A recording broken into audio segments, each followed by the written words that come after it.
Yeah, it was disappointing we couldn't find the same offensive rhythm in the second half that we had in the first half. We had our chances a little bit as we came back, missed some free throws. But I thought, the difference was, again, a little bit like Tuesday, veteran players, men on the other team made kind of men plays.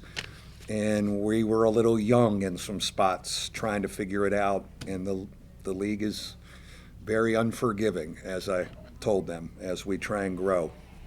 How much of that is you get it to 2 with 6 to play? Yeah. You just can't figure out how to get that last surge to push yep. over the top. It's there's some good stuff about that because I think we've played 2 pretty good teams. These guys went in and won at Ohio State, and we know how good Virginia Tech is. So there's some positives there, but I think we can be a little better defensively and a little tougher defensively at key times. And, I think that's something we can address as we go through this week before we play again. Offensively, was there anything you felt like they changed in the second half? No, we still were, I thought, again, Johnny and TJ were trying to drag us all along with them, and I thought they did a great job. And Johnny was fabulous in the high post. We missed a couple. We had some good looks. You got, the first half we made those. Second half, to beat them, you got to make enough of them after you go through the high post, and we really couldn't. And then they made some really big shots. You mentioned taking some positives out of that. Is the fact that just you get those good looks, is that one of those? Yeah, well, I think we were great with the ball. I mean, we had 16 assists, only 11 turnovers. We were passing and moving, and we threw over the top of the zone a couple times to Jawan. We TJ shot it with, we had different guys shoot it with confidence, but most of that was in the first half. And then in the second half, when there was a little game pressure, it changes a little. And you turn it over once or twice and you get a little tighter. And, again, that's kind of what you deal with against them. But again, I thought veteran guys, like, some men made some man plays for them. And we just couldn't withstand that over 40 minutes. One of the things that I've noticed is a lot of games, and I'd have to go back and look at the season, but a lot of games with a lot of three-point shots in the mix. Is that a design thing? Is that something that you want to start getting to the basket more? Well, where do you want to go with that? Well, it's a little, the 2 games we've played, especially in league play, they doubled the low post, all the time. And then you're playing zone, so unless you're getting a lob over the top or an elbow jumper, we want to feed the post versus man-to-man to Johnny and Juwan, and we have felt both of them can score down there. It's a little different, and then you got to take what the defense gives you. If they're open looks, you got to take them. And again, I thought we got a lot of looks in Blacksburg because they doubled the post, or what they call ice the ball screen. So your look is, an open 3, and not that you take it early in the clock, but guys got to shoot open shots. I know first time dealing with the Syracuse zone for Hub Goodwin, that was kind of a tough deal for a guard. It's tough for a guard, and I felt for him a little bit, even though they were good with the ball and they were trying and getting into gaps, and they didn't shoot it as well as they wanted to. But those guys got to take shots. They got to take open shots for us. We can't tell them not to shoot it if they have an open shot. You said, Mike, the other day you wanted Hub to continue shooting, but obviously it's in his head a little bit. Yeah, and he only took 4, today. It wasn't like he took 11 shots. And again, it's one of those where we got to help him. He's playing. He's got to play. Those 8 guys are going to play. And so the one thing I told him was, and I thought in the last 2 days of practice, he shot it a little better. Obviously didn't shoot it well today, but his shot selection was better. And I thought today he took open shots. He didn't force anything. But we need him to handle the ball and play defense. And, he did have 4 assists today, and he was trying, he was getting it to the high post and trying to play against that thing, Young guys, they grow up hearing about that zone all the time, and then they got to get to play against it. And I don't know, maybe it was we were telling our man from Saginaw, Torrey, was our lone rookie guard who played pretty well. Didn't he remind you of that, Tom? He wanted to remind you of that the other day. You know, but I mean, oh, good. You know, I felt for Nate. I thought Nate battled, but then, you know, Nate had some plays where, there's a 22-year-old man chesting you up in the lane, and it's part of the evolution of these guys growing. They're going to play. They're going to get beat on a little bit, as they did sometimes today, and hopefully they'll learn to give it back and adjust. Mike Juminski said on broadcast that Rex was going to come back. Can you expand on that? Yeah, I am very excited that Rex and I talked yesterday, and we said, hey, let's think about it over Christmas. And, you know, he's going to come back and get into that accelerated MBA program that Abramitis and Joey Brooks both got in. And I'm thrilled. You know, I'm thrilled. You know, I was sitting at dinner last night with the team after he and I talked, and I looked over and I said, my God, the whole team comes back now.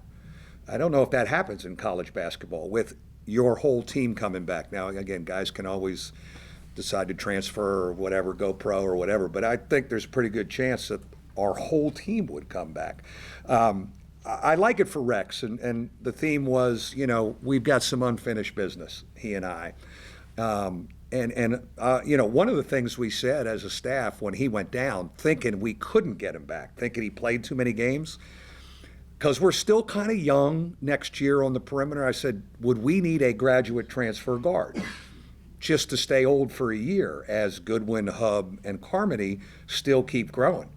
We just got our graduate transfer guard in Rex Pfluger. You know, we got a old guard. Now, obviously, he's going to be rehabbing, but, you know, I have a feeling he'll rehab quicker than most guys. He's a maniac with that stuff.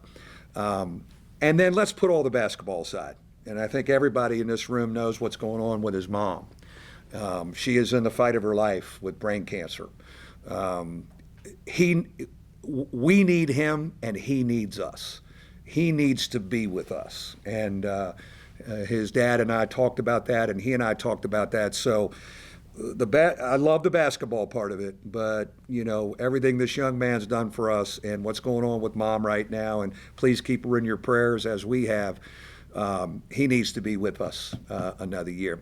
The other side of that is, if a guy tips it in to get you to the Sweet 16, doesn't he have a guaranteed contract for life? I think he has a guaranteed contract for life. So, you've heard me say, he's like a son to me. I was really I had goosebumps yesterday. I said, let's do this thing, man. We've got unfinished business. And he's trying like hell to help these guys. But so he will come back.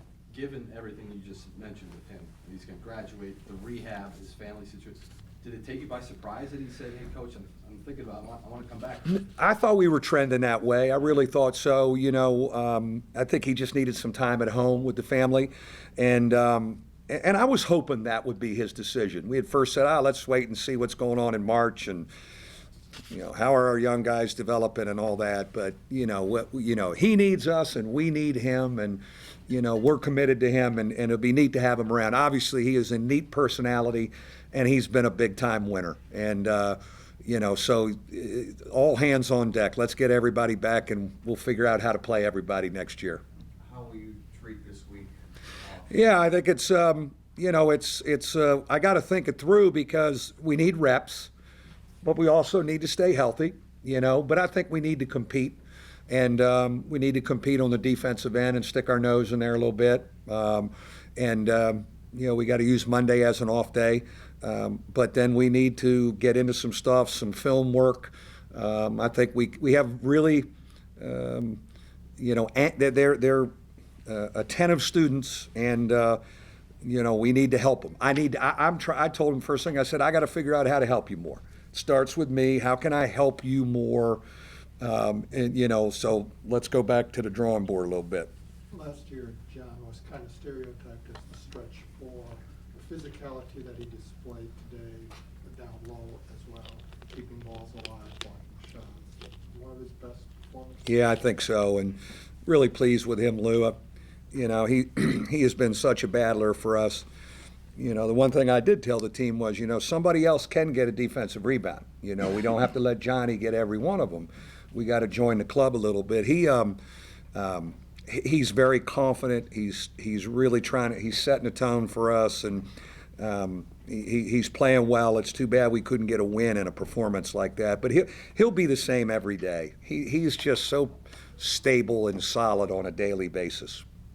What would you like me to tell my readers about Bob Whitmore?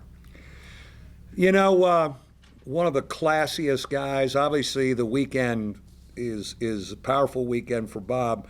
One of the class acts that we've had here, and you know, you can argue who should go up next in this Ring of Honor, and I always tell our former guys, you know, work with me a little bit. We're starting late. I know there's a lot of guys that should be up there, and you know, we're not going to put 4 up in 1 year, but we need to get to everybody.